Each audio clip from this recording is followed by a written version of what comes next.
Hey guys, welcome back to the channel. This is a story about what if Deku had walked the dark path part 1. If you guys enjoy this what if and want to see part 2, comment down below and let me know before I start. Please do support for more awesome content and leave a like, and don't forget to subscribe to my channel and also share this video with your friends and check out the description in my playlist. The author of the story 𝗵𝗃 𝗪𝗏. So let's start the video. Izuku POV. The tears streamed down my face like rain. My mouth was open just slightly and my jaw shivered in shock. My mom's arms held me tight as if she was afraid she'd lose me if she let go. I had just lost my dream. Confirmed by the doctor himself, I would never be a hero. That was just how it was. If you don't have a quirk, you can't be a hero. Still, though I was 4.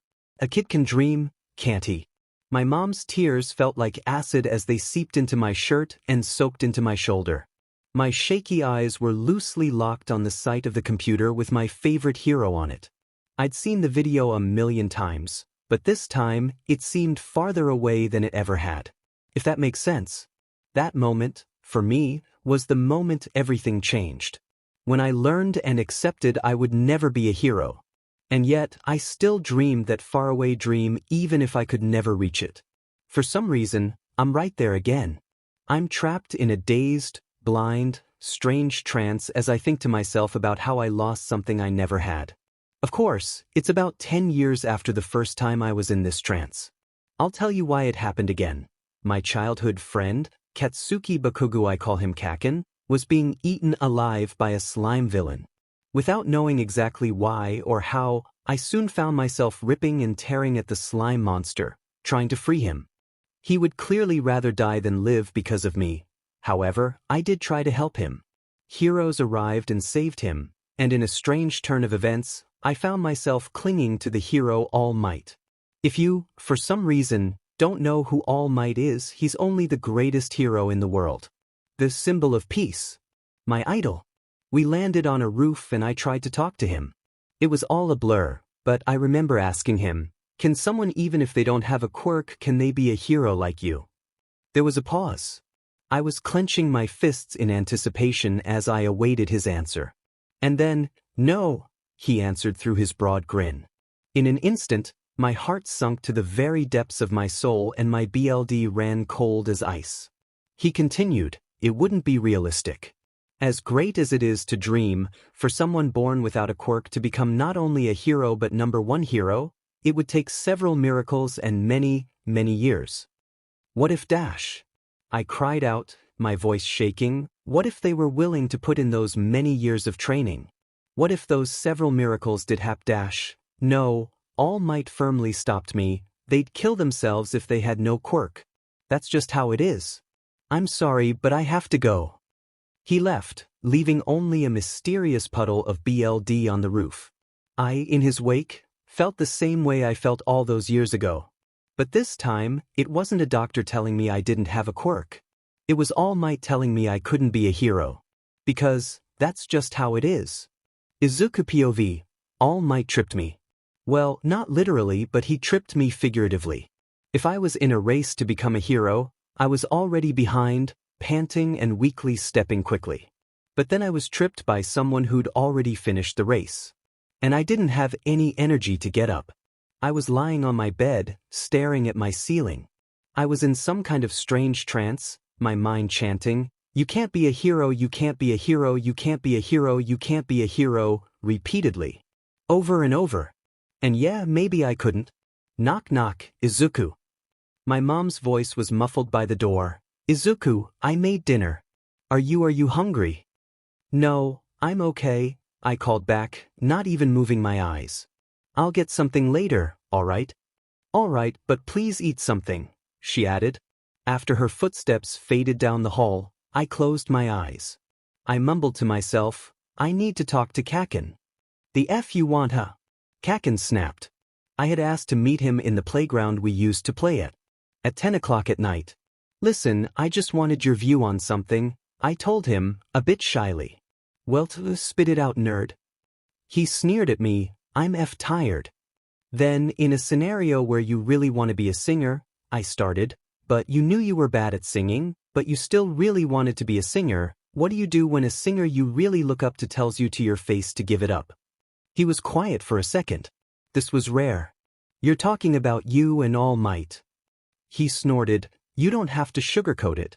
I'm not 𝗵𝗃𝗲𝗍𝗵𝗃 Deku. Small explosions exploded from the open palms of his hands. Shoo! I hushed him. It was the middle of the night. Please don't shout. He clenched his fists, dissolving the blasts. He stomped up to me until I had to look directly up to him. Grabbing a handful of my shirt with his smoking hands, he yanked me up to his eye level and said, if All Might himself told you you couldn't be a hero, then give it up. I know you want to, but no one else wants it. He tilted his head so his lips were right by my ear and whispered, listen. I'm gonna say this slowly and clearly so it sinks in. Nobody wants Izuku Midoriya to be a hero. Nobody. So let it go. He let go of my shirt and I fell to the ground, stumbling on my feet. You knew he was really serious when he got all quiet like that. I touched my ear as he walked away. It was still tingly from the soft crackle of his whisper. Nobody wants me to be a hero, I mumbled to myself. There felt like there was a burning sensation behind my eyes, and a hollowing feeling in my gut. My hands were all hot but were shivering. My throat clenched as if being held with cold hands that were trying to yank it out of my neck. Strange feelings. All at once. My heart was speeding up and my jaw shivered. I think I was sad but also angry. I was 𝗧𝗵𝗲. Before Kaken got too far away, I shouted, nobody may want me to be a hero, but nothing will ever make you one. I scrambled to my feet and glared at him through the darkness that was only shown away by the street lamp near the road. Kaken turned and even if I couldn't see his face, I could see his anger. He began racing towards me and I backed away into the chain-link fence. He grabbed my neck and lifted me by it, scraping my back against the fence. What did you just say, nerd? Now I could see his eyes. His red eyes, glaring at me. He had me pinned to the fence. He was stronger, more powerful, smarter. But I had the upper hand. You can't touch me. I strained. I'm a citizen. If you want to prove you have what it takes to be a hero, you'll let me go. A look of shock washed through his face. Two will be a hero. Unlike you. He let me down slowly, scraping my spine over the bumps in the chain-link fence. His hand loosened just slightly, and the instant it did, my right arm swung fast, right into his cheek. It was a solid hit, right under his cheekbone. I'd learned from my days of being bullied that you should protrude your knuckle just a little. It causes more pain. He stumbled back in the surprise of me punching him. He growled, why you dash? You can't hit back, I coldly reminded him. It isn't very hero-like to hurt a kid. My hand slipped, that's all. You're such a hypocrite, Deku. Kaken's words spiked opportunity. You tell me not to attack, then you attack. Oh, but I don't have to play hero, I chuckled. I'll never be a hero. So, there's no use in trying. I punched him again, left hand. I threw the hits, each one feeling more and more satisfying than the last. You knew I'd never be a hero anyway. I screamed. He grabbed my fist and yanked me in. Cut it out. You're not like this. Stop playing nice guy. I swept my foot into his ankles and he stumbled. Before he could regain his stance, I jumped him. I shoved him to the ground, pressing the heels of my palms into his wrists. I raised one hand and slapped his face to the side. You're not nice. You've never been nice. I was always good to you. How does it feel? I ground his face into the dirt. How does it feel to be me? How does it feel to be a hero? How does it feel, Kaken? For the rest of the night, I took my anger out on him. But for once, he never fought back. I found such satisfaction in seeing him bloody and bruised. His eye was swelling in dark shades of purple and he was limp. I wasn't strong, just angry. He wasn't weak, just scared. He was scared of what I would do if he fought back. All Might pushed me. Just one push. Just a tap. But it was Kaken who had shoved me to the edge of the precipice. All Might just tipped me over. Fire is so appealing. Though it sounds like such a weird thing to say, it truly is appealing. The twisting flames moving as fast as the wind, the white-hot base of the fire spouting orange and yellow, and the red sparks floating above. The dim crackle of the wood dissolving into dust, becoming the smoke that floats in black clouds up to the sky. It's appealing. Even more so when I can see a plastic All Might doll melting in the center. All my posters were torn up and shriveled into black curls as they were devoured by the flames. I watched everything I had once adored become nothing more than ash. For some strange reason, that ash made the corners of my mouth tilt up in a sort of wicked grin. My hands slumped in my hoodie pocket.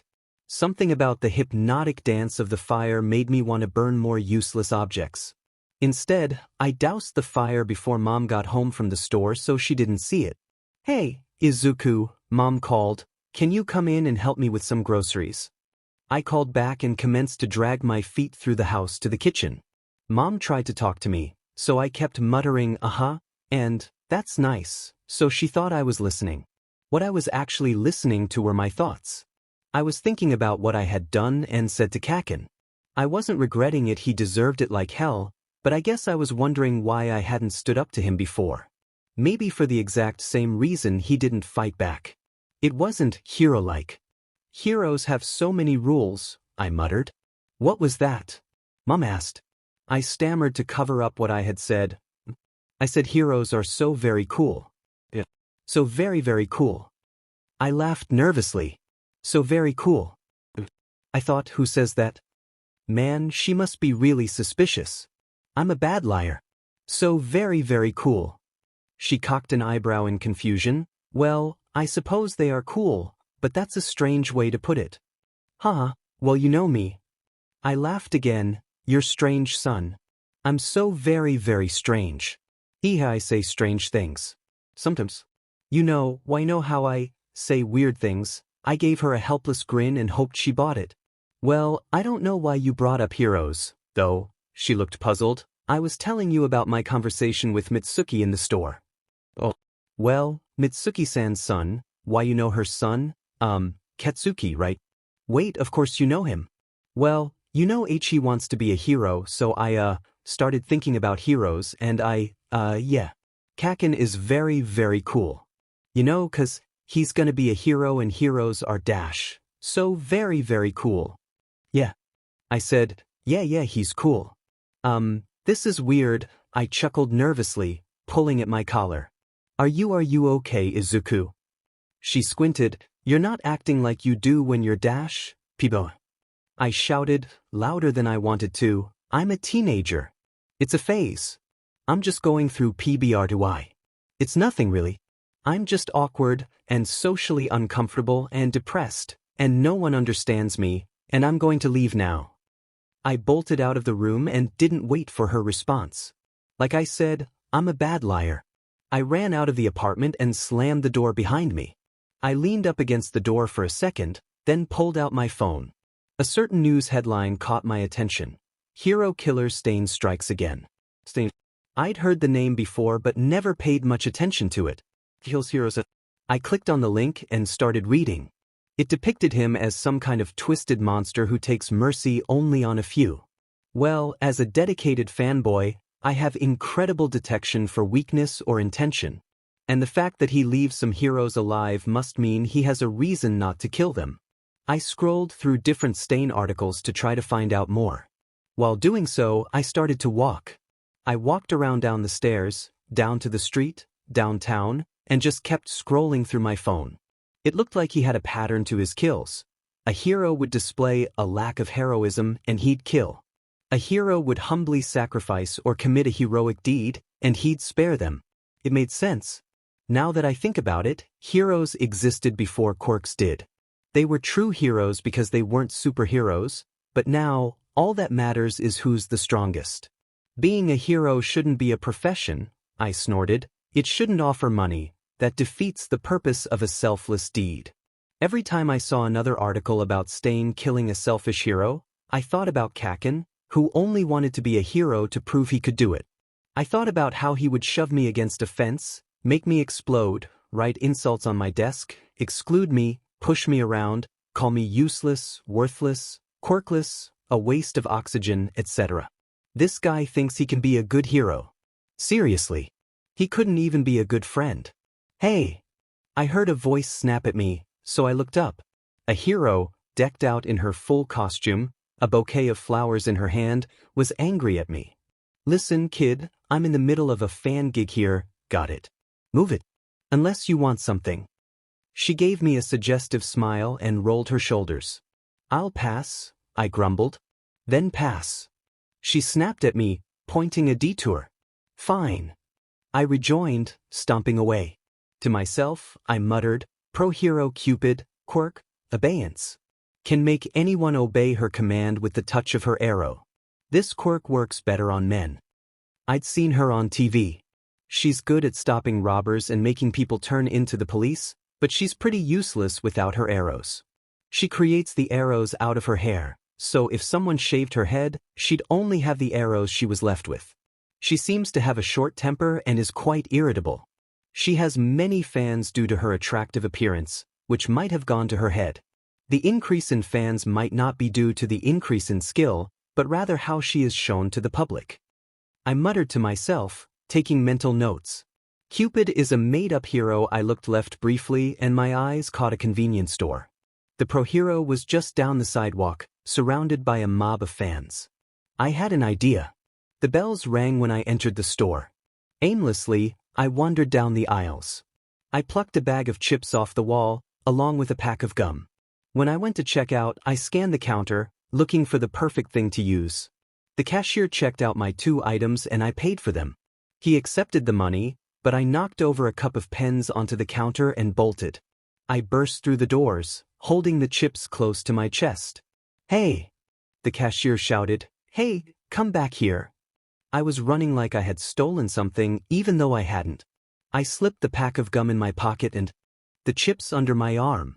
As I had expected, Cupid ran up, her mob of fans behind her. She aimed her bow at me and shouted, "Freeze, kid," as she fired. The arrow plunged into me and I froze upon command. She sashayed over to me, riling up the crowd. She plucked the bag of chips out from my arm and asked, "Anything else? Show me." I reached my hand in my pocket and pulled out the gum. After snatching it from my hand, she held the 2 items triumphantly in the air, the crowd applauding wildly. She announced that she just stopped a common robber very proudly, and I almost laughed because I knew what was coming next. The cashier ran out to us and called, "Wait, he didn't steal anything." Everyone's heads turned. "He paid for those items." He defended me. I was calling to him because he knocked over a cup of pens. "Since you just took those items from him without any proof he stole them, doesn't that make you the thief?" He pointed at her. The look on Cupid's face was priceless. She was shocked, speechless, and a little confused. "Hey kid," she asked, "tell me the truth, did you steal anything?" "No," I answered, "I didn't." The crowd murmured in curiosity, wondering whose side to stand on. "Then why were you running like you had stolen something? Why did you steal something from me just because you thought I stole something, huh?" I snapped, grabbing the stuff away from her, "To impress your fans." No response. I thought so. I turned around and went back into the store with the cashier. After I helped him pick up the pens, he asked me, "Why did you do that?" To show that some heroes only have one intention, I paused for a dramatic effect before telling him, "Attention. Katsuki POV. The UA entrance exam was coming up quickly. Too quickly. I trained every day. I worked out, I studied, I practiced with my quirk, and I constantly reminded myself that I was going to be great. I was the best. Now, I needed to prove it. But it's kinda hard to prove that I'm the best, that I'm invincible, when I have a huge black eye and bruises checkering my skin. At least no one knew who gave me those bruises. If anyone knew that AF Nerd with his F Nerd notebook beat me to AF Pulp, I'd be humiliated. I'm not easily embarrassed, but I do get a little mad when people make fun of me. Just a little. If anyone knew that I was beaten senseless by a shrimpy little noodle, there would be no way I could ever make it as a hero. I sighed deeply, a light hiss scraping the back of my throat. After I took a sip from my water bottle, I unscrewed the cap and dumped it all on my face. The water, cold and light, dripped down my head and cheeks, dribbling off my chin and seeping through my hair. "Kakin," I heard a familiar, whiny voice from behind me. With a groan, I turned and glared at the green-haired nuisance. He seemed a little different. A little more sure of himself, a little more confident, a little more annoying. He was standing a little straighter, making him look taller. His hands were in his hoodie pocket, his notebook under his arm. His wild, curly green hair was barely contained by his hood. "The F you want, Deku?" I clucked my tongue, already angry. "Oh, nothing much," he smirked. "I just want to watch you train." Strange Deku doesn't smirk. He smiles in a goofy, stupid, teary sort of way. Hesitantly I respond, "Sure. But get in my way and you go boom, got it?" Without waiting for an answer, I violently shook my head, water spraying off. I rolled my neck and cracked my knuckles, getting ready to attack the dummy. I was practicing a certain technique. 2 dummies, one holding the other in front. The one behind was the villain, the one in front was the hostage. I was practicing aim. I held up my hand and let the nitroglycerin-like sweat ignite. I threw the explosion and the dummy burst into flames. Out of the corner of my eye, I spied Deku as he scribbled things in his notebook. To myself, I snickered, thinking, "Were you watching, Did you see me? I was cool, right?" "I have some notes," he chimed. "First, it doesn't seem that the villain dummy has harmed the hostage dummy at all. If you aim your explosion a little higher, it might be a little like a stun grenade, in the sense of briefly disorienting your opponent. Then you can run in and save the hostage. If you harm a villain who's done nothing to hurt their hostage, you could be charged with dash. Shut the F up, Deku." I shouted. "I'll do it how I want. This is target practice, not a real scenario." The sweat in my palms crackled in my anger. "If it's target practice, you should consider a different setup," he suggested, "like a moving target. It's more realistic. In the setup you have here, the villain seems like he's offering a deal. In that case, you should stall for time and come up with a different plan than boom boom death is fun." "There's nothing wrong with boom boom death is fun," I rejoined, too angry to come up with a proper response. "Get out." I pointed to the door, burning under my skin. I was furious, embarrassed, and couldn't take any more of his notes. I hoped he wouldn't notice how my hand was shaking. Nonchalantly, he closed his notebook and dragged his oversized red shoes away. Before he left completely, though, he pulled his hood down and gave me a warning. "If you use the same strategy over and over again, your enemies will catch on. If you depend on one gun, when it's taken away, you'll be powerless. Just something you should think about." As he walked away, I could feel the ground wobble under my feet. More than one strategy time skip I got into UA. I did it. Of course, there was no doubt. But I did it nonetheless. I didn't just get into UA, I got into the hero course, Class 1A. My lame-but middle school class threw me a party. Obviously, I didn't go because it started at 7:30 and I go to sleep at 8 o'clock. However, Katsuki, the old hag, roared at me, "Get down here." "Stuff it, hag. Izuku came all the way here to give you something," she retorted. "Get your demon butt down here before I drag you down myself." "He literally lives 40 seconds away," I muttered. "All the way here isn't very far." I stayed in my room, not moving an inch. In a couple of seconds, I heard someone knocking on my door. "Kaken," Deku said from the other side of the door, "I know you don't want me to be here, but if it makes you feel better, I'm only here because Mom sent me. I just have a present for you. I'll leave it by your door." I heard his footsteps fade down the hall, then come back. "Oh, and congratulations on getting into UA. Now you won't have to deal with annoying, quirkless Deku anymore." After he walked away, I skulked over to my door. I opened it a crack and saw a small present, enveloped neatly in wrapping paper. I picked it up and pulled it into my room, wondering what it was. After I ripped the wrapping paper off, I gasped. "Plus, this is Izuku POV. Ever since Kaken got into UA, I've been a little different. Even I could tell.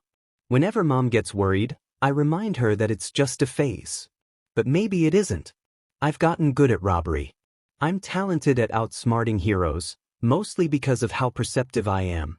I always know who's around me and if there's a hero nearby. Robbery is fun because it's simple and easy.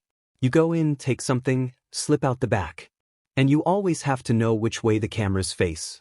I stopped idolizing heroes like All Might, who told me to my face I couldn't be one, and slowly started getting into villains.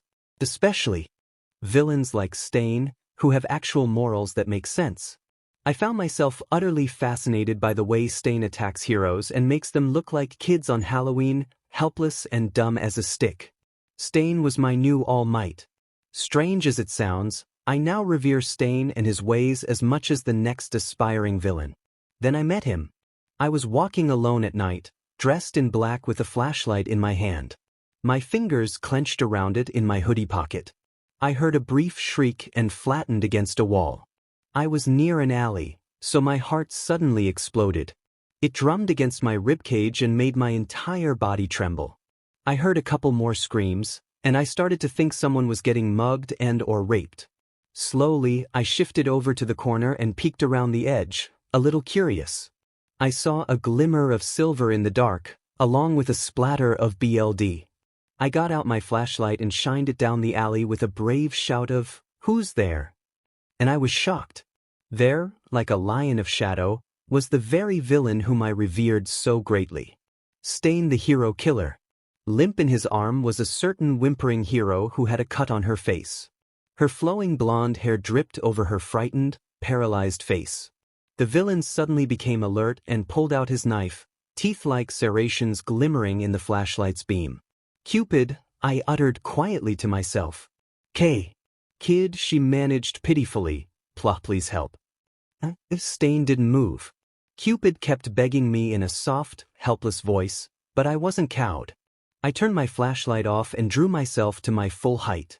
The dim light of the street lamp down the sidewalk cast my elongated shadow across the ground of the alleyway and up the wall. "Get on your knees and plead," I commanded her. 𝗧𝗵𝗲's narrow eyes fell on me and he threw Cupid on the floor. She skidded across the ground painfully until she was at my feet. I grabbed a handful of her hair and yanked upwards. She screamed in pain and sobbed, bleeding through her ripped hero costume. Please, I am begging you, please help me," she sobbed, tears dripping down her cheeks. It was an appealing sight. A pro-hero cowering to me, a nobody teenager who she'd wronged before. "Please, do anything," a wicked smile itched at my lips. "Anything. Oh, Cupid. You should choose your words wisely." I whipped out the pocket knife I'd been hiding and sliced her throat. "But I'll be nice and help you die." Blood sprayed out of her mouth and her bloodshot eyes rolled back. A deathly cry ruptured from her mouth as she fell to the ground, helplessly reaching for her neck. In a mere 20 seconds, she was dead. I stared at her body, lifeless and limp. She died a frightful death. And yet I wanted to do it again. "Who are you?" 𝗧𝗵𝗲's deep, gravelly voice came from the darkness. "A villain. A wannabe, you could say." I tried to sound calm, but I was terrified out of my wits. "Of you.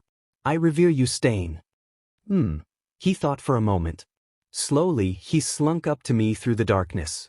I felt like I was in the presence of a king when he stood in front of me and looked down. With a sinister, toothy smile, he said, "You killed someone just now." "I know. How did it feel?" "She'd wronged me. It felt good to get revenge," I told him honestly. "Revenge, you say?" "Revenge is sweet," he remarked. "Anyone else you want revenge on?" An image of Kaken flashed through my mind. His taunting smile, his sensitive temper, the way he would bully me constantly as a child. The way he called me Deku. My teeth ground together and I felt my hands twitch, lusting for his blood to grace them. "Yes. Then I have a little group of friends I think you'd like to meet," he persuaded me, a hand resting gently on my shoulder. I looked up at him and felt a strange rush of courage boil through my veins. "I think I would. Tom, you're a POV, a kid, a child. Does 𝗧𝗵𝗲 take us for fools? We are not amateurs. And we are not a daycare." He told us he was offering a child recruit for the League of Villains, probably in mocking us. Twice and Toga were excited, 𝗬𝗪𝗠 and Mr. Compress just looked away, and Dobby full-on left the room with Spinner, who was going off in anger. In short, it was up to me to turn him away. "𝗧𝗵𝗲," I gently started, "why should we accept him into our esteemed League of Villains?" "You accepted the mustard kid," 𝗧𝗵𝗲 defended him. "Why is he so different?" "Woo." Toga giggled. Stell's protecting someone. Must be some cool kid. She had a valid point. If the Stell is defending this child, then he must have a powerful quirk, or at least a lot of potential. This must be a serial killer no one knows about, or a criminal so dangerous he can't be contained. Or something. Toga giggled again, her cat-like grin shining. Come on, Stell. Can we meet him at least? Yes. Stell turned to face the hall. 𝗵𝗃𝗲, come on in. He beckoned, then turned back to us. Well, I'll leave him with you. Now, don't ask me to join your foolish club anymore, sorry. Broccoli. Did he just call this kid broccoli? Stell left promptly, switching places with his offer. The instant the kid walked in, I almost turned him to dust. He was a short, skinny, emo-looking teenager with a notebook in his arm. He was dressed in black from head to toe, spare his oversized red shoes. His hoodie literally said, hoodie, on it in katakana. His hood was holding his wild green hair down, which covered his right eye. Hi, he said shyly. Toga practically teleported to his side and hugged his arm. You must be broccoli. She squealed, I'm so excited to meet you. You must be Himiko Toga, he responded. Your quirk is transform, right?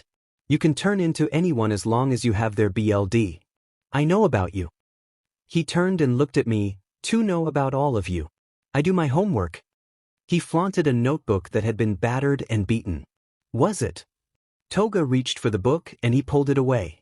This is part of what made Stell want to recruit me for the LOV. He explained, I used to be a huge hero fanboy, but then, something happened. A lot happened. But the point is, I have a SHT ton of research on pro heroes and I'm great at gathering information.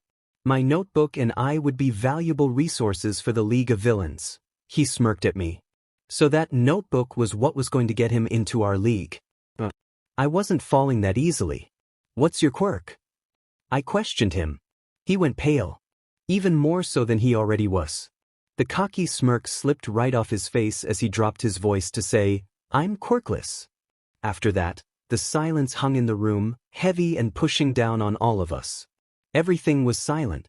My eye was locked on this kid, and this kid's on me. Toga loosened her grip on his arm and stared at him. Twice, who was behind her, gently pulled her off and away.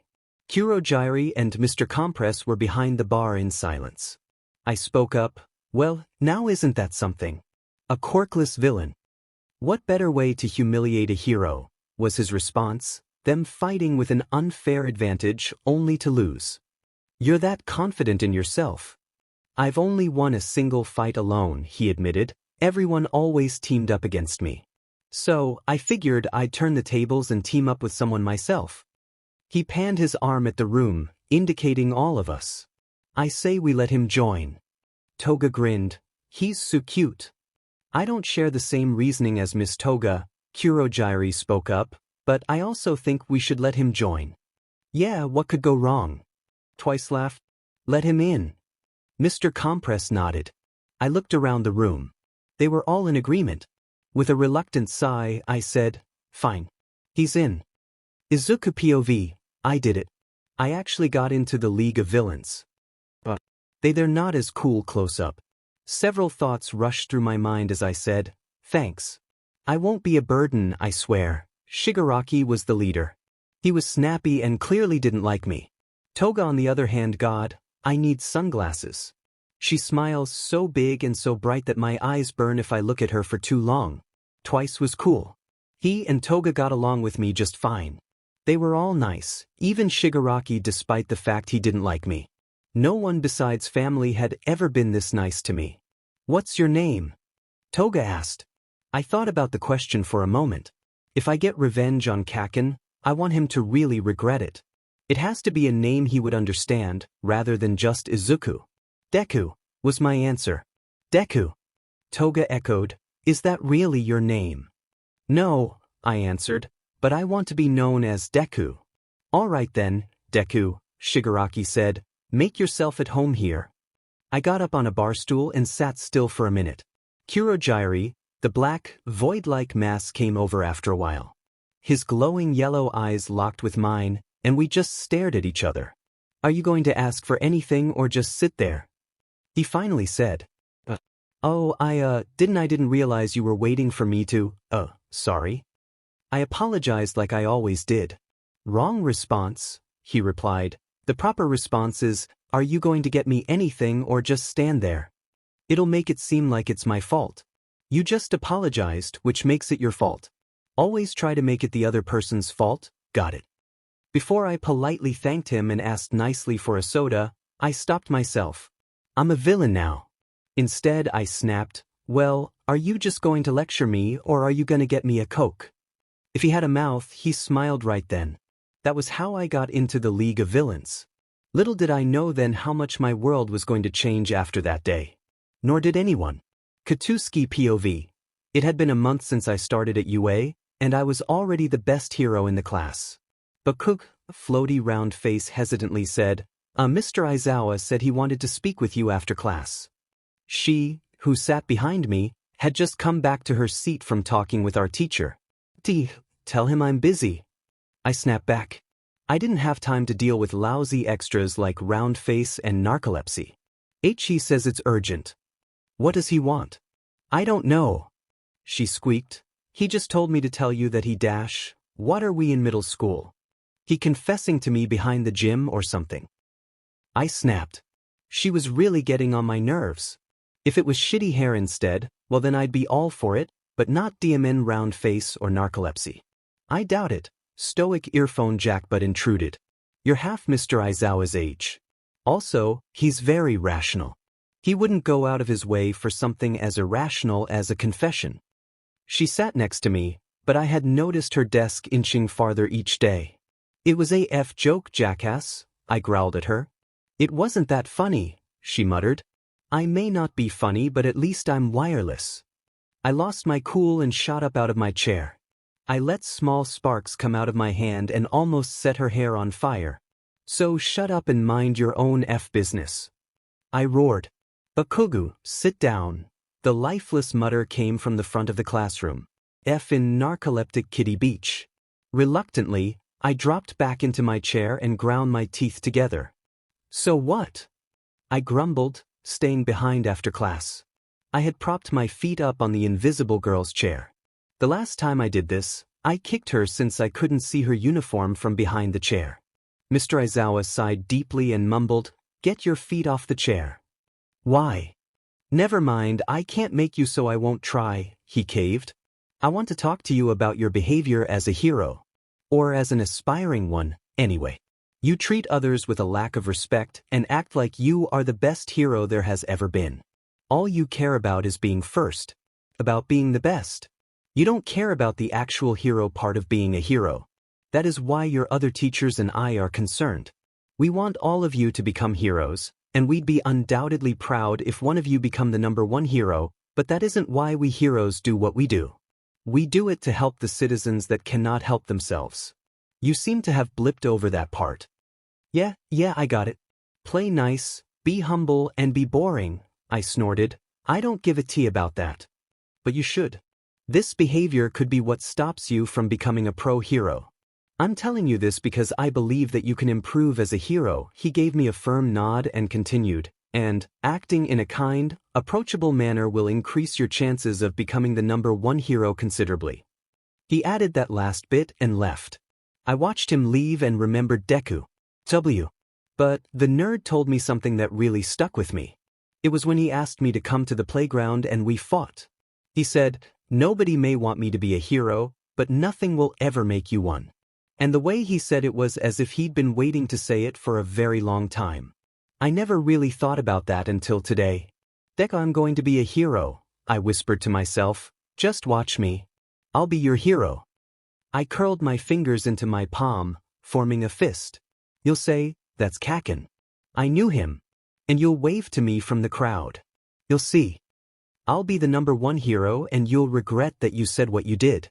Later at home, Katsuki Midoriya's here. The old hag screamed. I don't give HT, I responded. In my hand, my pencil snapped, splinters flying.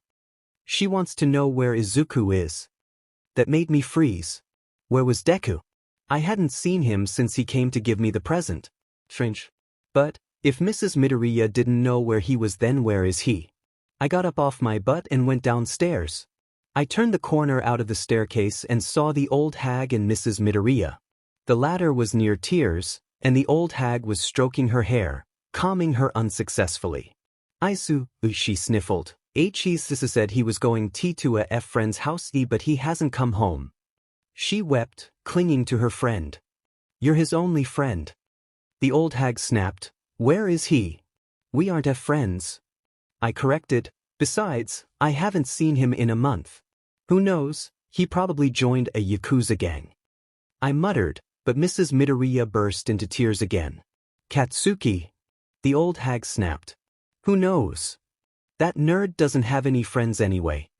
I snapped. Besides, he's a mama's boy, so he'll come home eventually. I shoved my hands into my pockets and turned to leave. However, I wasn't getting off so easily. Katsuki, go find him. The hag demanded. I would have said no, but Mrs. Midoriya gave me a pleading look. She was scared out of her wits for this nerd. I didn't have anything against her, so it felt unfair for me to say no just because of who's asking. Please, Mrs. Midoriya whimpered, please find Izuku for me, 𝗧𝗵𝗲. I stormed out of the apartment and whipped out my phone. I scrolled through my contacts until I found his number. I hadn't called him since our second year of middle school. It had been a prank call. I pressed the number and listened to it ring for a while as I jogged down the stairs.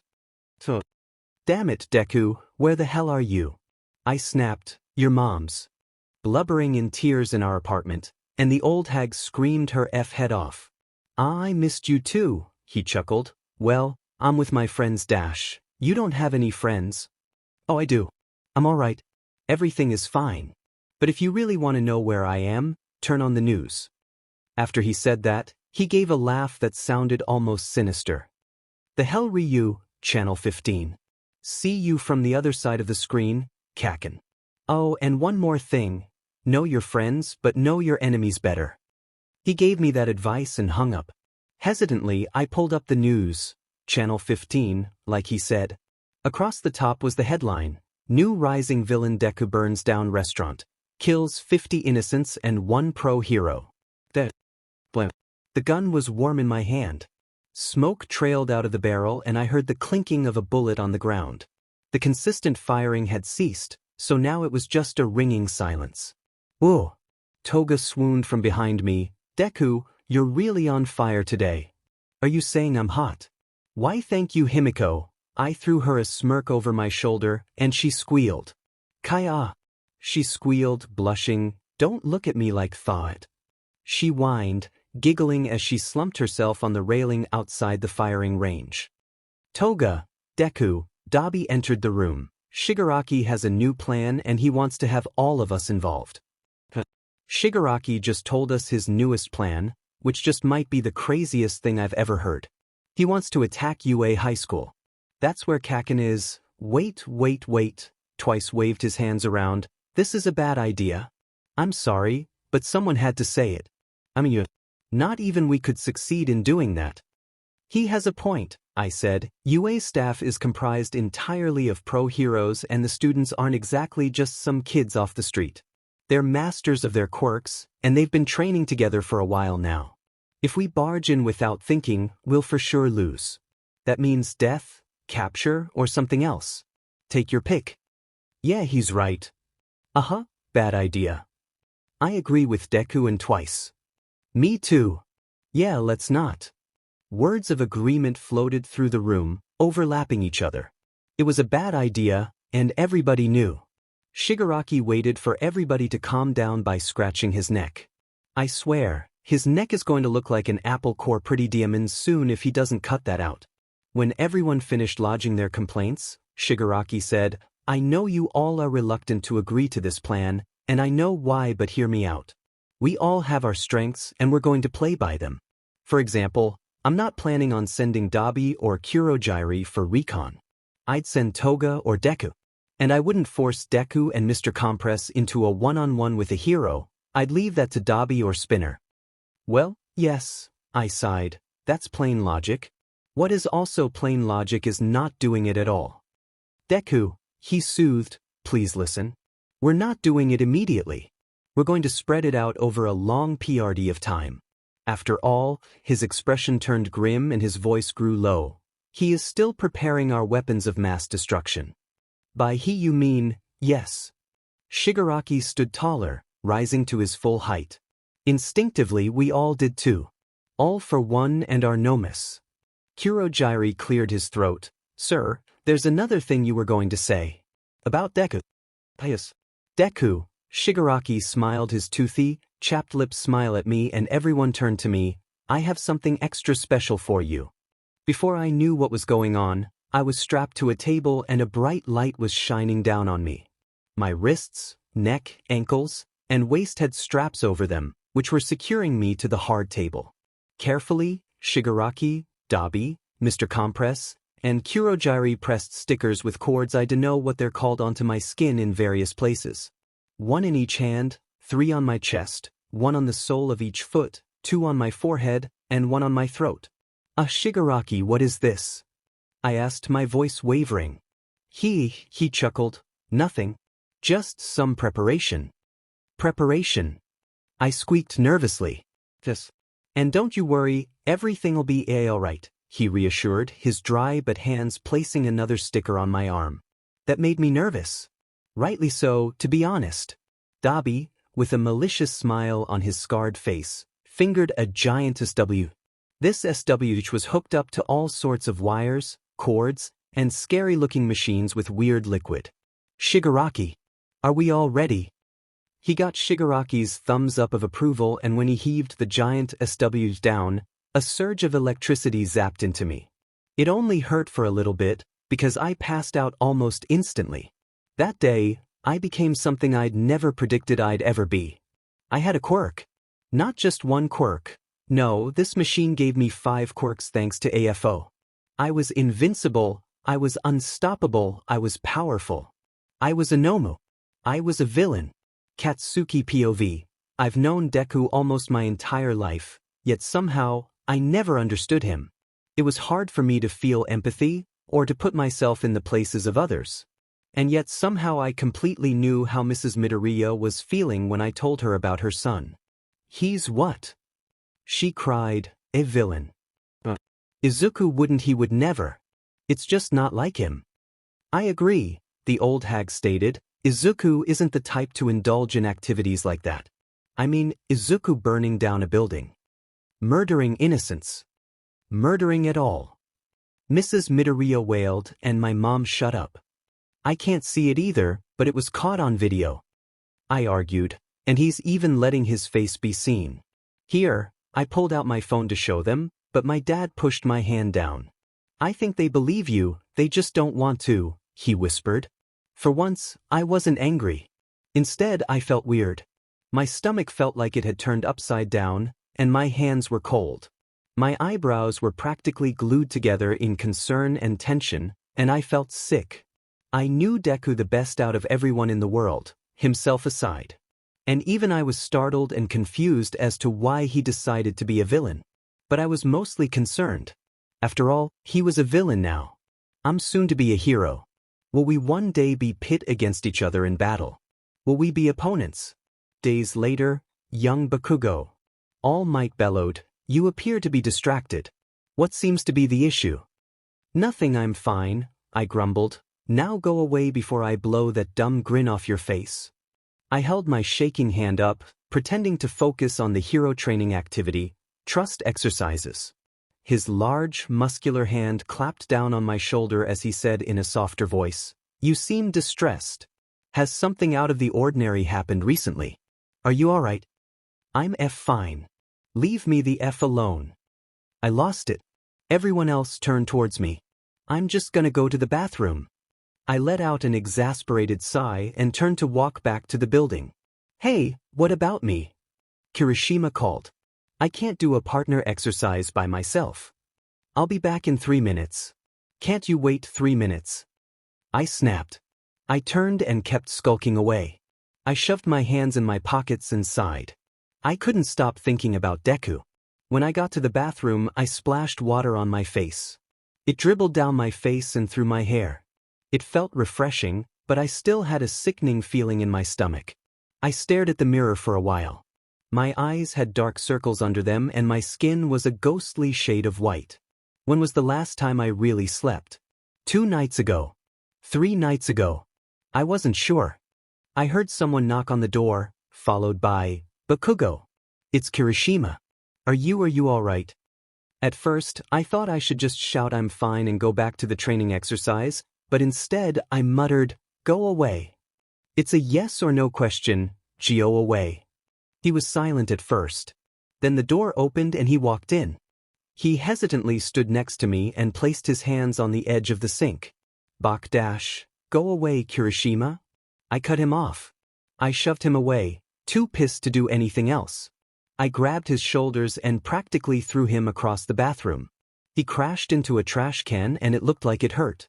I stomped up to him, grabbed a handful of his shirt, and yanked him up. "Why don't you listen?" I said to go away for F's sake. For half a second, a look of fear flashed through his eyes. My grip loosened on his shirt. There was a silence that hung in the air for a minute, slowly suffocating me. What was I doing? All he was trying to do was help. And to want to help me when I'm clearly in a bad mood takes guts. He's really brave. Or just stupid. Or both. "Bakugo," he softly started, "I'm sorry, but you're my friend. If something's wrong and you don't want to talk about it, just say so. If you do, I'm here." "Wait, we're friends." I mean, sure, I always pick him for my partner when I have to, but that's just because he doesn't whine about it. And sure, he invites me to eat lunch with him and his dork friends, but it's not like I actually do it. He had such a serious look in his eyes. God damn it. God damn it. God damn it.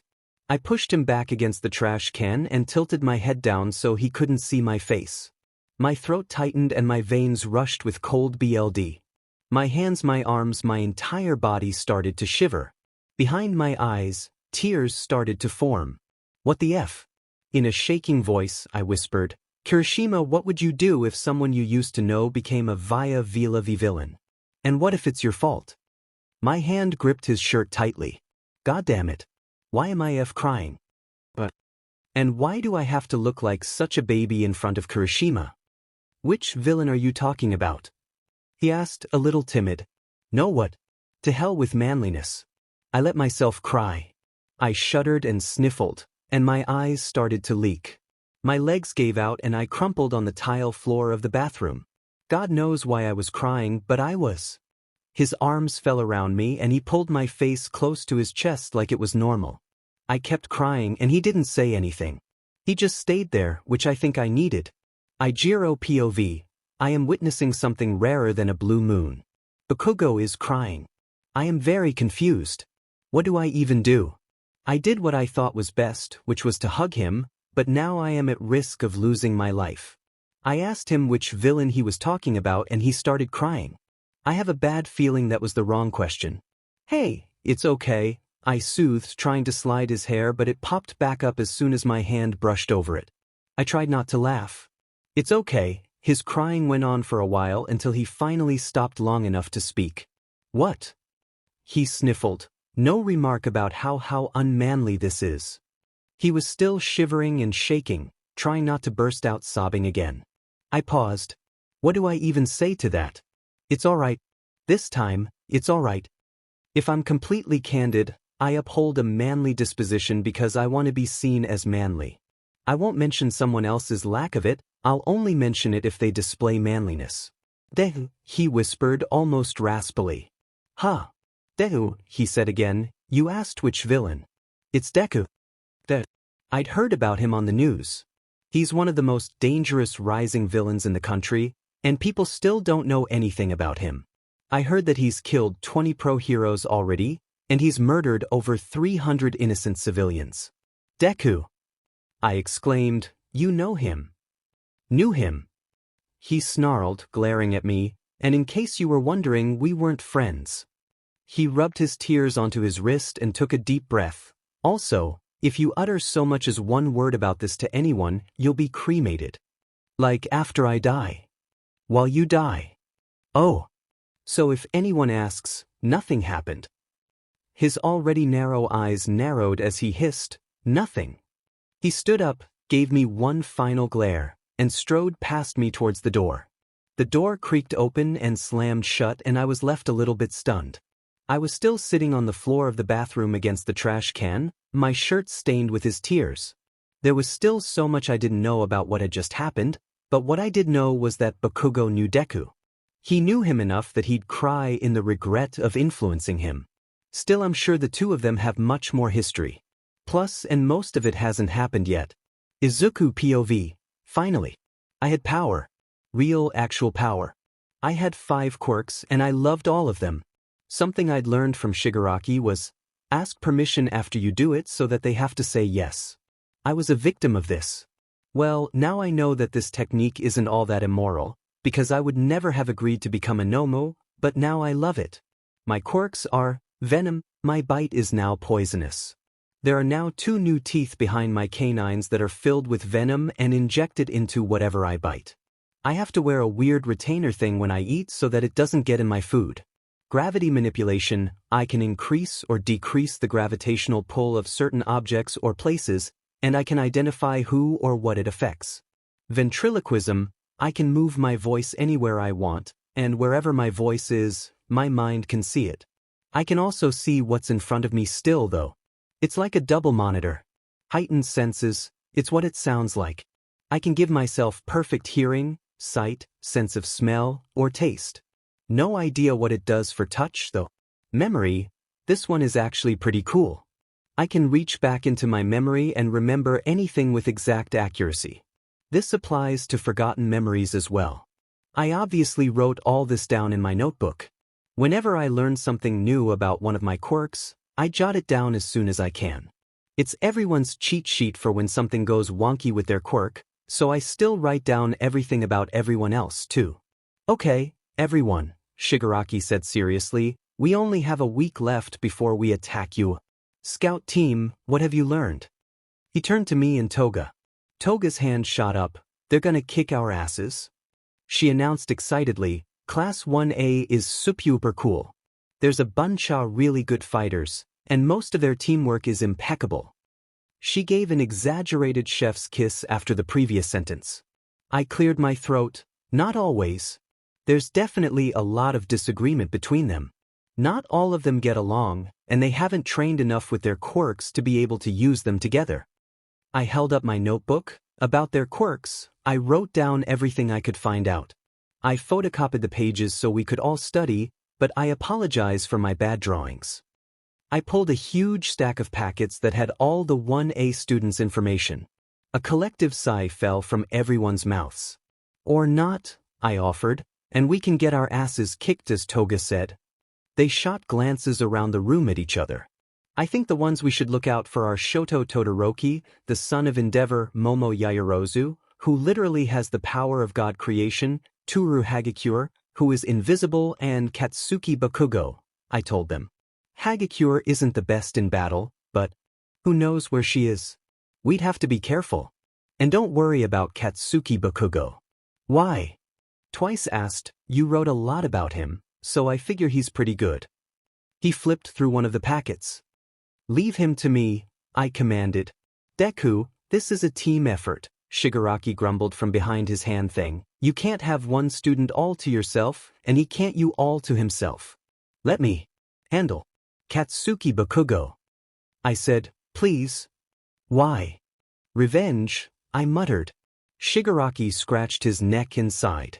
He eventually nodded and said to the whole room, everyone, grab a packet and try to study. Somewhat. However much you can. He slumped over to the stack and pulled one off the top. Reluctantly, so did everyone else. Back in my room, I flipped through the notebook, memorizing everything about everyone. When I got to Kaken's pages, I stared at my crude drawing of him. I'd been taking notes on his quirk for a very long time, so the pages were littered with details. To myself, I mumbled, I wonder what he thought when he found out I was a villain. It didn't make sense. How did a mean bully that hated everyone end up as a hero, while I, a kind, good kid that just wanted to be nice, end up as a villain? How strange. I used to look up to Kaken. I really did. But now I'm looking down at him. Every time I pictured him, his BL red eyes, his explosion of hair, his sadistic grin, I felt almost sick. Was that what he meant by, just looking at you makes me sick? Now I know how that feels. Days went by. Tomorrow we attack UA. Class 1A will be on the training grounds, and that's when we attack. Kaken's in Class 1A, so I'll get to fight him. The problem is, I don't know if I want to now, or what I'll do if I do fight him. Will he have questions? Definitely. Will I have answers? Probably. Will we try to kill each other?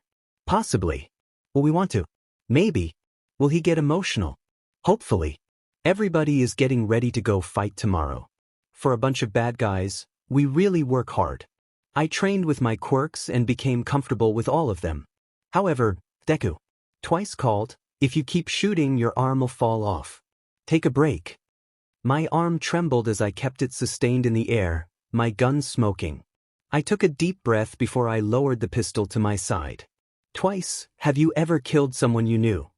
I asked without looking at him. Why? I'm just wondering what it feels like to kill someone. I gazed at the target that was now riddled with holes, its stuffing tumbling out. Someone you know. Someone you really, really know. I held up my gun and stared at it. Well, yeah, he said, but if you knew them when you killed them, doesn't that mean revenge? Yeah. Exactly. I nodded. Revenge. Kaken always called me Deku. The tables are turning. Twice, I have an idea. Izuku POV. Kurogiri widened his portal and slowly, we all filed through. There were dozens of us and we were all ready. We had psyched ourselves into a state of invincible insanity, and we were ready for anything. I stepped through the void and came out on the other side. We were in UA. I snapped my gloves and straightened my tie. Everybody was ready for battle, with their quirks raging and BLD boiling. My heartbeat was a drum, and it sped up as I surveyed the grounds. My breathing was ragged and fast, exhaling as soon as I inhaled. Everyone in the league attacked viciously when they got the okay from Shiggy. The students screamed, and the class president, 𝗫𝗫𝗍, was chopping the air and shouting orders. I talked it over with Shigaraki and Twice. We had a plan. I nodded to Twice and in an instant his 4 pre-made clones rushed over to Ida, and behind them was Shigaraki. The clones distracted him while Shigaraki snuck up behind him. Just a tap on his calves from Krusty Dusty made them dissolve into ash and blow away. He let out a BLD-curdling shriek and collapsed to the ground. Without his calves, Ida's quirkless. That's my plan. Take away quirks. Achiko Uraraka, his friend, ran over to him when she heard him scream. When she reached him, one of Twice's clones grabbed her from behind while Shigaraki clasped both her hands. Her hands dissolved into ash as well and she shrieked. Without her hands, Uraraka's quirkless. Deku! I heard a familiar voice shout, Deku! I turned and saw Kaken battling it out with one of the goons. He eventually blew him away and began to race toward me, but I whipped out my gun and fired a shot right by his head. After stumbling for a moment, he continued running toward me. I mirrored the action and ran toward him, knowing he'd swing his right arm for an attack. He did, in fact, swing with his right arm, so I ducked and shot through his leg. He fell to the ground and I jumped him, pinning him to the dusty earth. Hello, Kaken. It's been a while. I snickered briefly before I pulled a knife from my belt and chopped off one of his hands. He choked on his scream and ground his teeth together. Before I could chop off the other, I felt something snap around my torso and yank me back. Tape. Oh, Zero. I leaped to my feet after I sliced through the tape. I turned and saw the tape dispenser behind me. I increased the gravity of my hand just to him, and he came hurtling toward me, frightened and confused. I grabbed him and called Toga over, who was on an injury spree. She whacked his arms off above his elbows with a giant, sharp knife and we watched him scream in pain, thrashing about and wailing. Thick BLD sprayed out of what was left of his arms, and he stumbled around in shock. Everything was beautifully bloody, red, and filled with screams. I saw their teacher as he tried to contain everyone but to little avail. I got an idea. A sick idea. A wicked idea. I had a cruel, sick idea. What better way to get everyone angry than to do something utterly terrible to their teacher? I pulled him toward me with gravity manipulation and the instant he crashed into me, I sank my teeth into his neck. He didn't have time to look at me, so I still had my quirks. He fell limp in my arms and I pulled out my knife. I opened his eyelids and gazed at his lifeless, 𝗬𝗲𝗏 eyes.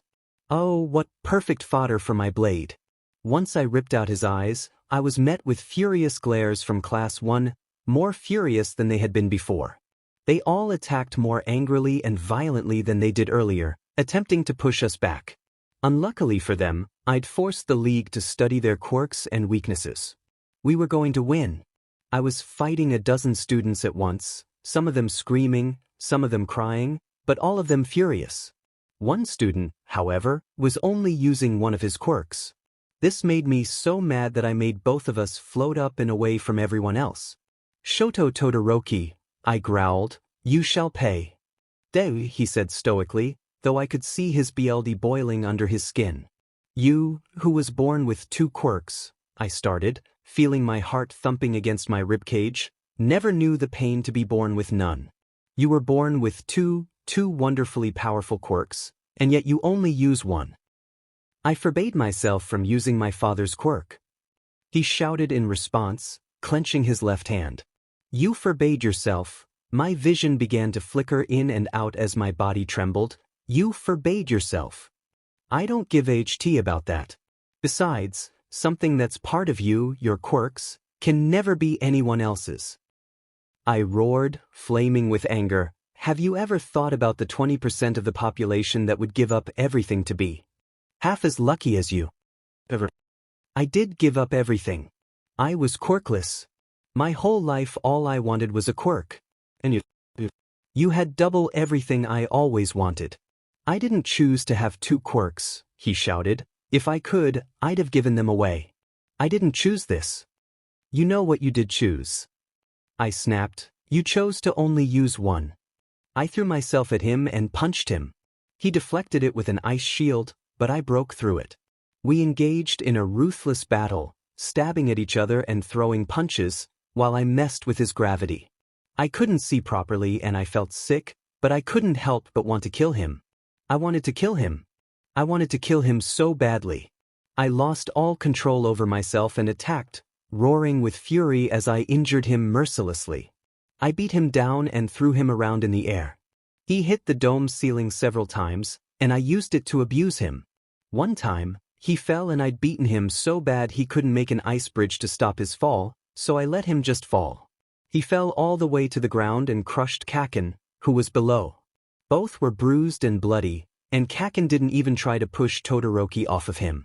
I let myself dive down to them and I bared my knife. As I fell faster and faster, I saw 𝗂𝗂𝗏's face.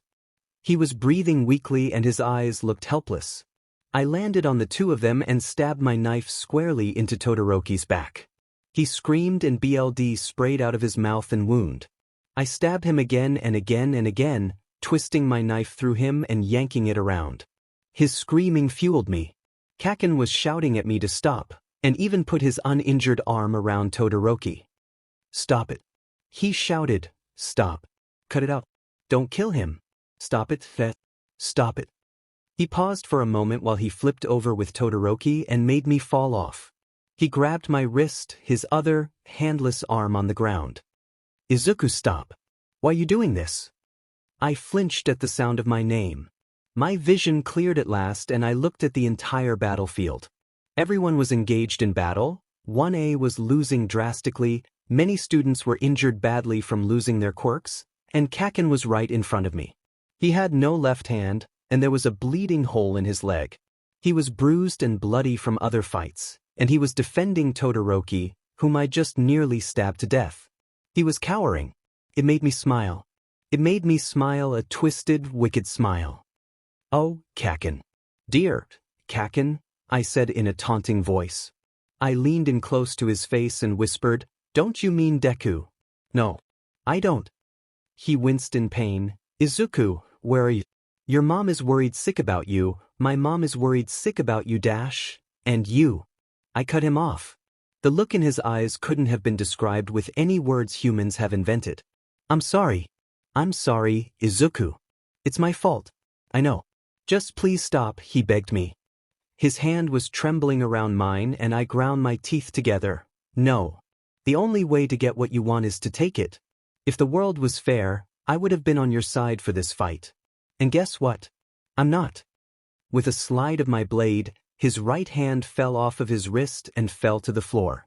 I gave him a firm hit on the side of his head and he collapsed to the ground on top of Todoroki's corpse. Shigaraki was waving to me from the makeshift mountain that was in the building and everyone was gathering back at Kurogiri's portal. I went to join them, feeling satisfied, yet not complete. The battle was over, but the war has only just begun. Katsuki POV. When I woke up, I was in the infirmary. Everything hurt like hell. My hands, or lack thereof, my leg with the bullet wound, and my heart hurt. Deku had changed a lot. Since when could he shoot guns? When did he get a quirk? Why was he so heartless? He was a totally different person than the kid I grew up with. The kid I grew up with wouldn't even dream of hurting anyone, much less me. Much less chop off my hands, shoot a bullet through my leg, and knock me unconscious. What a hell of a reunion. I stared up at the ceiling, my vision blurring in and out of focus. I held my arm over my head and saw that there was just a knob where my hand used to be, wrapped in bandages. My other hand was like that too. My teeth clenched together and I closed my eyes tightly. 𝗵𝗃𝗲 pretty bad. Bakugo. I heard a familiar voice from the other side of the curtain. It's Kirishima. He knocked on the fabric curtain. Warmth flooded through me. What other idiot would knock on a curtain? I'm ignoring Pikachu. Like I always do. Can I enter? I sat up and let myself smile for a moment before I resumed my angry face. Sure. He pulled the curtain open and walked into my private little curtain space. With a sigh, he sat on the side of my bed and gave me a smile. You were really manly yesterday, you know. Shut up. Really? He insisted, more manly than me anyway. Where were you, by the way? I didn't see you at all when we were fighting. I asked, thinking back to the battle. I saw the entire class when we were fighting, but not Kirishima. Or Glitter Bomb. His face paled. I am retreated. I ran to get the teachers with 𝗬𝗓𝗓. I feel like such a coward. He hid his face in his hands and slumped over.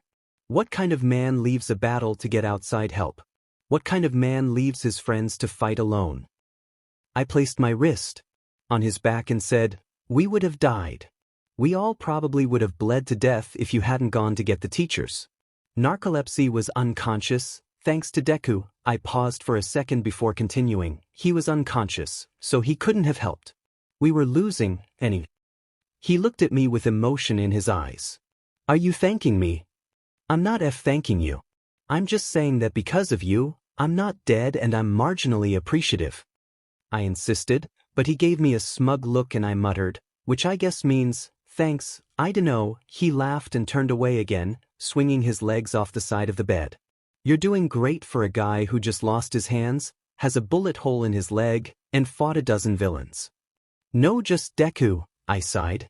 The only one that mattered was Deku. You knew him, right? That's what you were talking about a week ago, right? He said. The blood drained from my face. My heart started to beat more violently and I couldn't make eye contact. Shut the F up, shitty hair. It doesn't matter.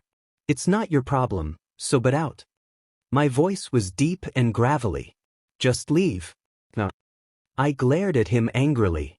The redhead silently got off my bed and left without looking away from me. He held his hands up in surrender and backed out of the curtain. I cussed to myself after he was gone. Then, I noticed he'd left a note on the sheets of the bed. I leaned over to see what it said. In his rough handwriting, it said, You're a man amongst men, Bakubro. Stay strong and get better soon. Kirishima, Ijiro POV. I sighed to myself and looked at the cards I'd made for everyone who was injured. It was the least I could do. I turned to my left and saw Ida, Ciro, and Kaminari's room, so I knocked on the door to enter. When I entered, Kaminari instantly grabbed my shoulders and shouted, Is it true? Is Todoroki really dead?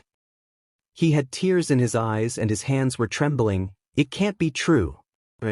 There's no way.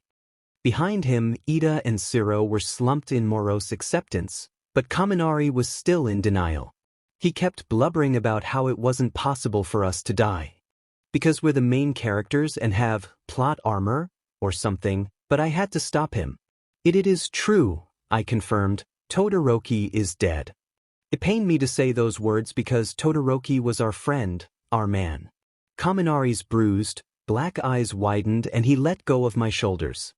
His hands were trembling as he took a step backward, then stumbled over his own feet and fell to the ground. Tears raced down his face and he started to sniffle, then he started to really cry. His tears fell faster than he could wipe them away, and he was whining, moaning, and sniffling. I knelt down next to him and placed a hand on his head. Kaminari threw his shaking arms around me and wept into my shoulder. Siro walked over and knelt down with us too. He leaned against Kaminari's back and closed his eyes, holding back tears. Pretty soon, Ida rolled over in his wheelchair and sat near all of us too, sharing the grief. Tears of his own began to fall into his rectangular glasses and his lip quivered. I sat with them and cried for a while, not knowing what to say. We didn't even know Todoroki for a long time, but it still hurt because we knew him. None of us had ever really watched someone our age die before, not for real. We sat and cried together, terrified out of our wits, yet not knowing what it really was we feared. Fear is weird. It's like adrenaline, I think, how when you're exhausted and you suddenly get a huge burst of energy at the end of a race and then are really tired afterward. In fear's case, when you're scared, you suddenly get this burst of courage, but later, when you really fathom the situation, you're so scared that you can't stand. I think we're there. Katsuki POV. Kaken, Izuku's voice suddenly echoed in my room and I practically jumped out of my skin. Where are you? I snapped, suddenly on alert. He laughed for a second, an eerie, cold, creepy laugh. Then he assured me in a smooth voice, "Don't worry. I can't hurt you. Not physically, anyway. I just thought we should talk for a bit." "Don't talk to me," I said, still glancing around the room, "but where the F are you?" "I'm not anywhere you can see me," he answered, "but I can see you. Look at you, bloody disabled." His voice disappeared, but I heard it right behind my ear when he said, "Quirkless." A shiver spindled up my spine and I whipped around. He wasn't there. The voice floated around me as he continued, "I'm sure you noticed our pattern, taking quirks. Nothing fancy or sophisticated, just a little pain and humiliation. But then, which one of us is Deku now?" I opened my mouth but forgot how to speak. I felt cold and my heart was about to jump out of my chest. "I noticed how you told me not to kill Todoroki yesterday. Do you remember that?" "Well, I just can't stop thinking about it because you see, Kaken, you would always tell me to kill myself, so I figured that you simply didn't care who lived and died. Or is it just that to you, all quirkless people are useless and don't deserve to share the same planet as people who do have quirks?" I got scared.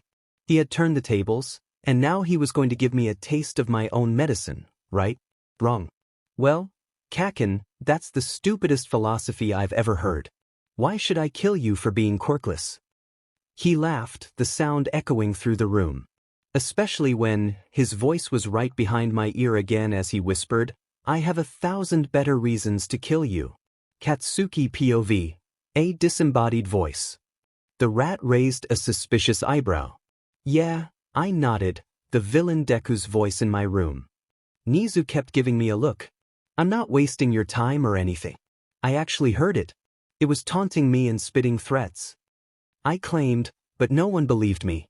I was sitting in the principal's office with all the teachers and some police guy. He looked like an extra, but he was one of All Might's friends, so I guess he's cool. He must have been talking to me from a remote location.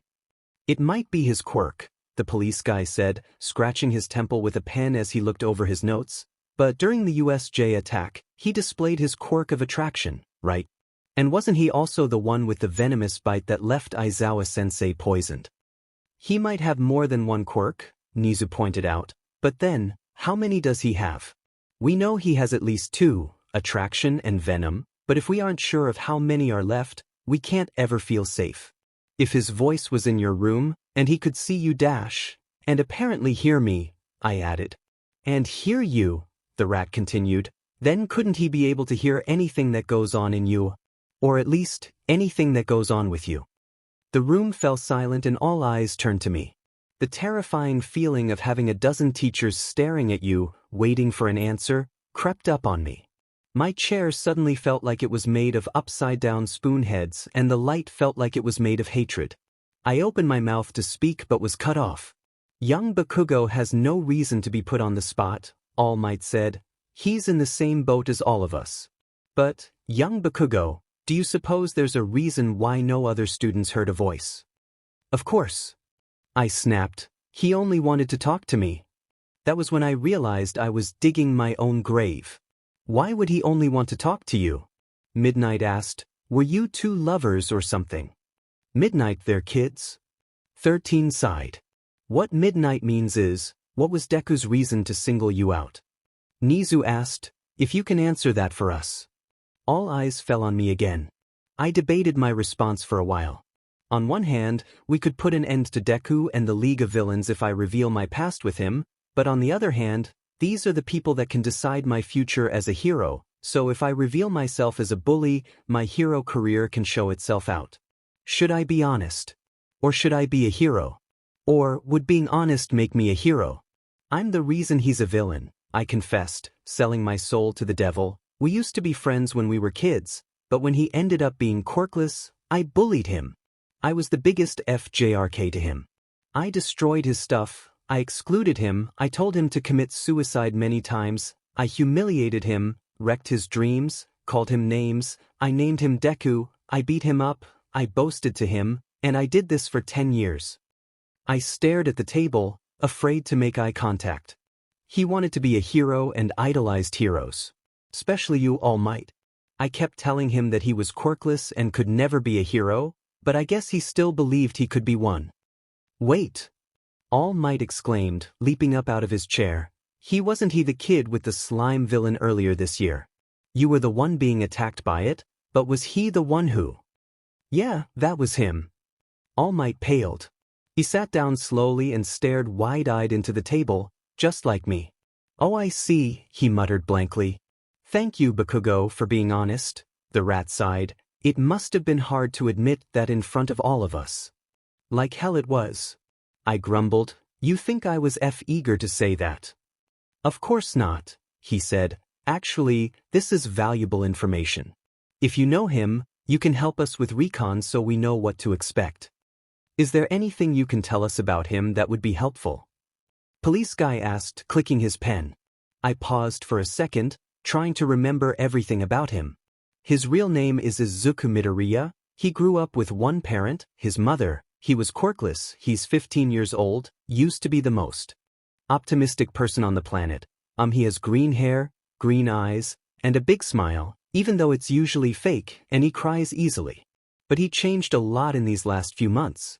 I don't know what's still relevant and what's not. The police guy kept writing his notes and Nizu asked a question. Is there anything else? Anything that might be helpful? I was about to say no, but remembered something. I have his phone number.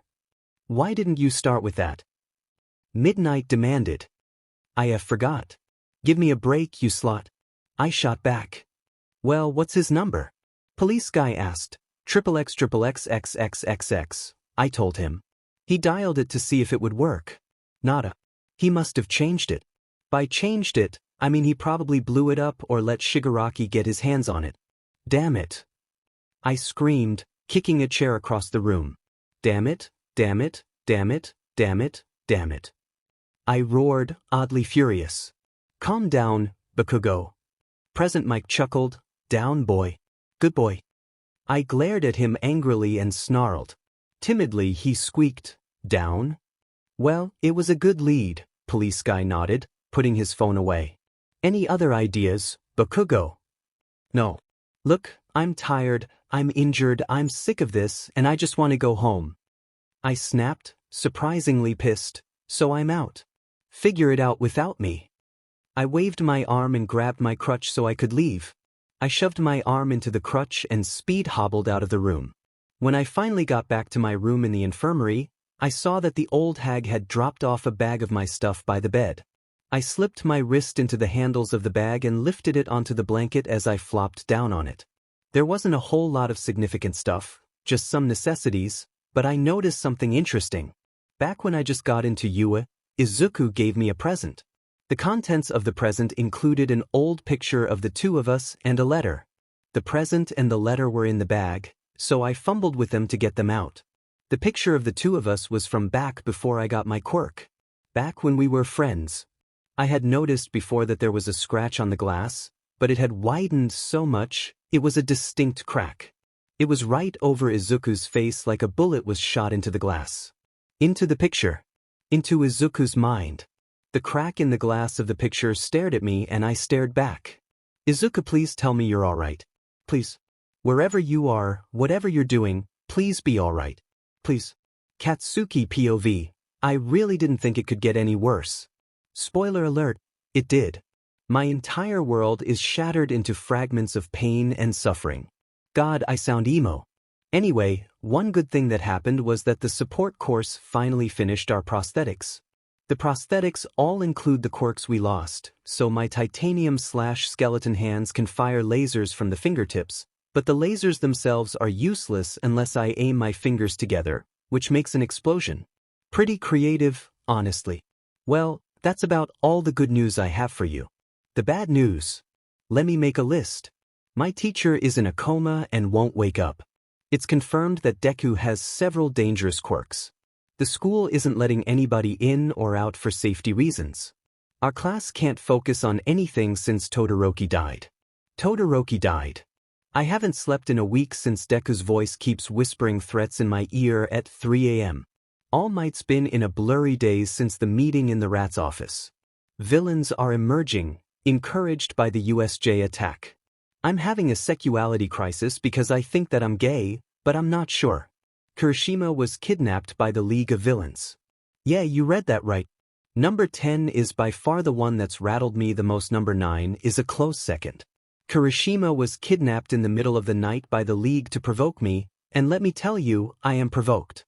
They sent me and only me a video of what they were doing. Izuku was yanking Kirishima's 𝗔𝗂𝗃 back into his face while holding the camera and snickering. Kirishima was struggling and squirming, but almost 7 members of the League were holding him back. Trace the video and find us, Kaken. Izuku taunted over the camera, or 𝗧𝗪𝗎𝗍 gets poisoned. He grinned wide, baring his poisonous fangs. He got close to Kirishima's neck and snapped his jaws so close he almost bit him. He managed to get half of his mouth out of the G and shout, "It's a trap, Bakugo. Don't come. I'll be fine. I'll just harden if he gets too close." Just then, a crusty hand reached up from out of the frame and grabbed his face, one finger hovering. "We have alternate consequences," a voice hissed. "Come on, Kaken. Surely you don't want him to suffer any." Deku paused and grinned at the camera. "Consequences, right?" That's where the video ends. Alone, I tracked down the video and got ready to go, my blood boiling. It was the middle of the night, and the sky was cloudy and dark. Not a single star emerged. Rain began to drip out of the clouds, and soon, it was rushing down from the sky like I was under a faucet.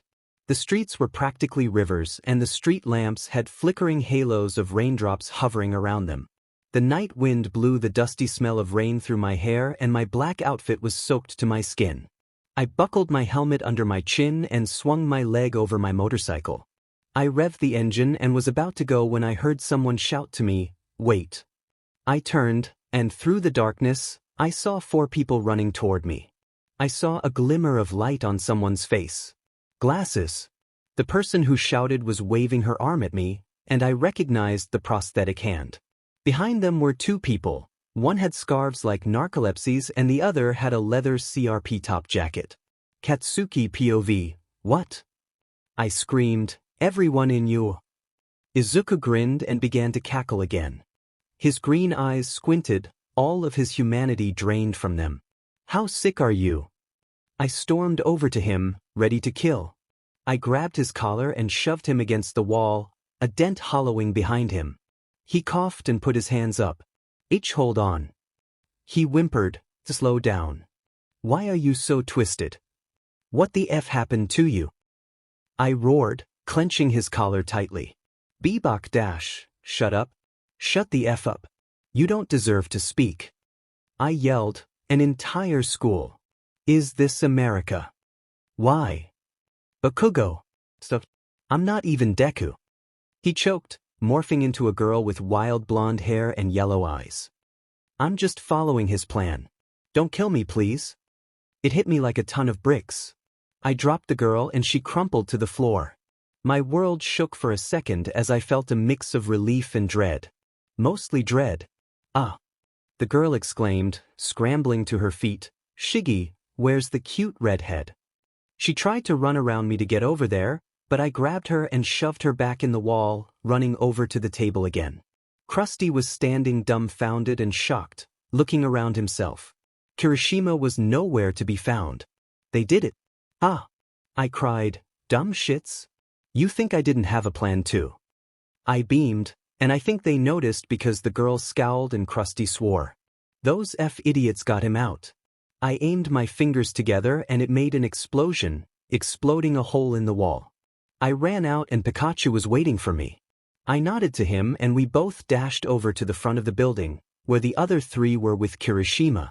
I saw glasses cutting the ropes around Kirishima's hands and feet, and the instant the ropes hit the floor, I threw my arms around him. Ah! He exclaimed. Does he have a knife? Am I about to die? Shut up, shitty hair! I shouted, holding him tighter and burying my face in his shoulder. He smelled good. I'm just glad we got you out. I leaned back and held his face in my hands. But what were you saying about you? They're going to kill everyone in UA. He grabbed my arms tightly.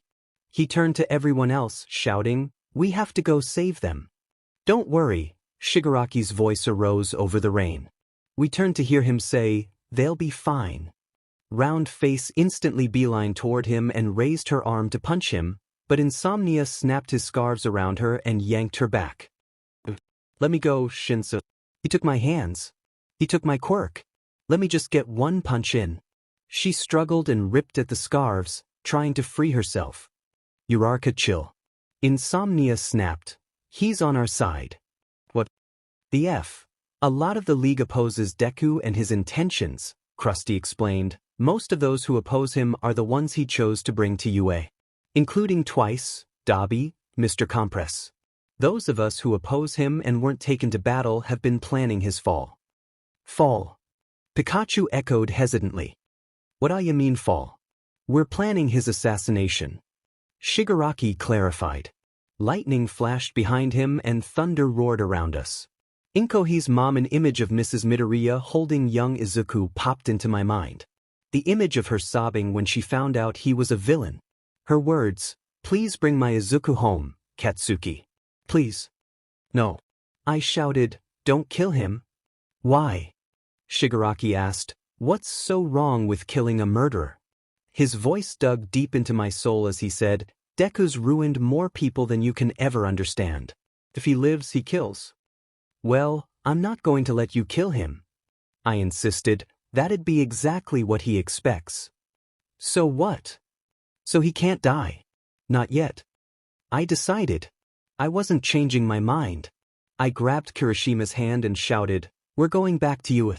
Narrator 𝗵𝗃, Shinso, before he left, said to Shigaraki, I couldn't hypnotize you. I noticed, he responded, you just opened your mouth. If I hadn't been on your side, you would have been ratted out. Thanks. It's strange to be in cahoots with a villain. It's not forever. Just until Deku's dead. He assured him. Shinso thought for a moment.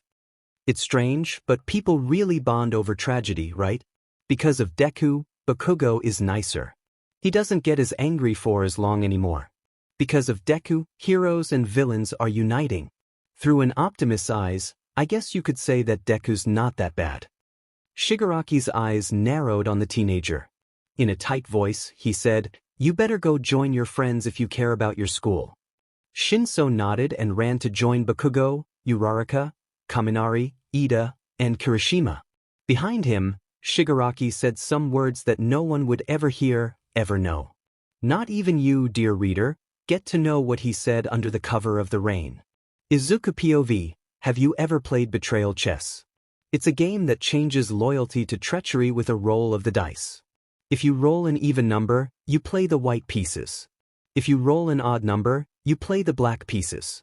If your king is surrounded by white pieces for protection, but your opponent rolls a 4, you look in their eyes and know that you're screwed. That's why you never let your king be near any other pieces. The kings are the only pieces that it doesn't matter what their color is. Your king is your king only. I feel like I'm playing betrayal chess.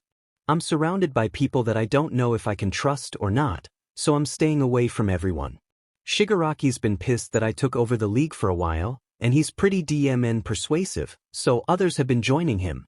So, camped out in a janitor's closet in UA, I'm staying away from my own allies because I can't tell whose side they're on. Mine or my enemies. I needed to get Kaken out of the school, so I kidnapped his crush and sent him a provocative video to get him away. I didn't expect, however, that 4 other people would go with him. Hiding on top of the garage to make sure Kaken got away from the school, I used my enhanced hearing to identify 3 boys and a girl sneaking away as well. That didn't stop me though. Deku, Dabi's voice crackled through my earpiece. We're in position. But don't advance yet though, I warned him. Your fire won't do 𝗧𝗧𝗧𝗧𝗧 in this storm. Whoops. He mockingly said, my bad. I smelled smoke earlier, so I knew that he had already started to make his fire. I knew he wasn't my ally. He was making a smokescreen to get everyone out. I heard screams all around me and people flooded the halls, trying to get out. I burst out of the janitor's closet and shot my gun straight into the ceiling. I fired 4 more shots in various spots in the ceiling until it all crumbled down into the hallway. Earlier, I used my supervision to see the weak support beams in the building. Now, I was using the detailed memory I made to find those spots again. I ran through the building, shooting the beams down and watching the floor I was on crumble.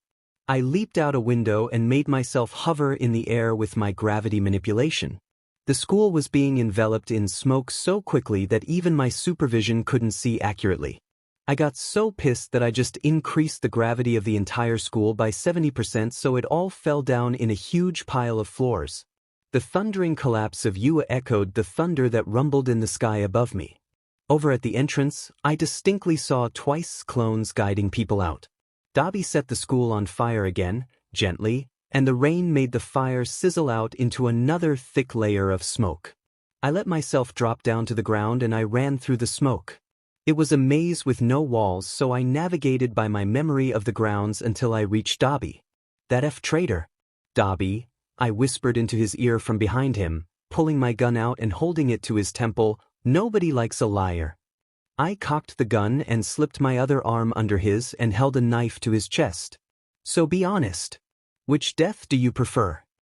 He burst into flames and I stumbled backward. Finally. Now that's a flame. I increased the gravity of the dilapidated school to the blue flames and they set the entire building on fire. The flames extinguished in the rain after a few seconds, but if anyone was alive in there, they weren't anymore. Dabi shouted, "Oh," and ran over to it, his arm outstretched.